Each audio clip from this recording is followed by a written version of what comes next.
ยิ้มใส่พ้นอีซี่ให้นะจ้าเป็นบุญนะ โอ้ยไอ้กลับวางดูให้หน่อยเฮ้ยเหมือนตัวนั้นเลย นั่นตัวอะไรปากมันเจอเห็นไหมมันต้องจะยุบไม่กินยาไปมัน ก็เหลือ ยุบ อัดเสียกเอาวันนี้ มันน่าจะเป็นที่แพ้อาหาร ก็เหลืออัดเสียก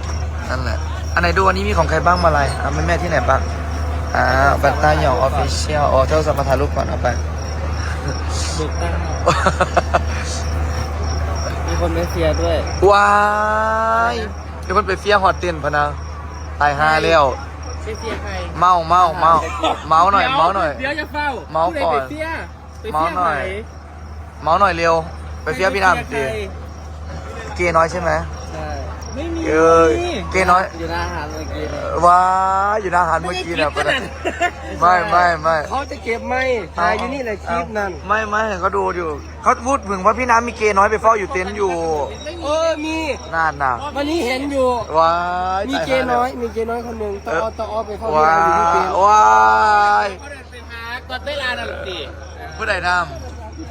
น้องเขาเดิน ำน้องทั้งไหนคือน้องดีแท้มีแต่น้องแท้ เอาโบ มีแต่น้องแท้น้องทั้งไหน กลับกันนะเดี๋ยวซื้อตุ๊กตามาฝาก นั่นเอามาเชิญเลยครับถ่ายรูปกับน้องๆก่อนนะครับนี่พี่น้องกำลังพากันถ่ายรูปนะครับ นี่คณะกรรมการเพื่อนกับมาจ่ายเงินครับเข้ามาแล้วน้องเจ๋งเป้งครับศิลปินทุกคนก็จะทยอยเก็บของกับพี่น้องครับนี่นะฮะแม่ทุกท่านทุกคนนะครับทยอยมา นี่ดรุณีพี่แพรวานะครับไม่ได้เป็นเดินไหหน้าพี่น้องครับเป็นร้านไหหน้าเจ้าตะเปียกซีเจอร์ซีแฉะเลยนะฮะแม่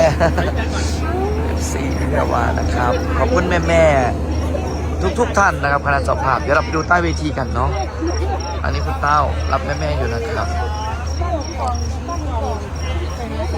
ครับหนูแม่โทรศัพท์มาถ่ายรูปก่อนถ่ายรูปนั่นมาอะไรกันขอบคุณนะครับแม่ขอบคุณหลายๆครับเดี๋ยวน้องโทรศัพท์แป๊บหนึ่งครับเดี๋ยวโทรศัพท์ถ่ายรูปแป๊บหนึ่งอย่างเพื่อนเอาไม่อย่างนี่มึงอยู่อายะเนี่ยเอาอะไรอ่ะ เอากระชังมาครับธนากวดจอดรถอยู่ข้างหน้าภูเขา ปกติเขาบ้าหอมเฟี้ยงเนาะขอบคุณแม่เด้อครับพี่น้องปองไปสุขคน ยูทูบเบอร์ก็ไปเข้า ยูทูบเบอร์โอ้ยต่ำตะกันเนาะขอบคุณมากๆเลยนะครับแม่ทุกท่านครับวันนี้มาหาลูกหาเต่าให้กำลังใจนะครับนะฮะนี่ชุดแดงยิ้มหวานๆให้ดูใกล้ๆก่อนไปดูรอยยิ้มภูมิใจ บอไทยเดียวเนี่ย ขอบคุณในหลายๆครับกำลังใจจากพี่จากน้องนี่นะครับศิลปินที่รัก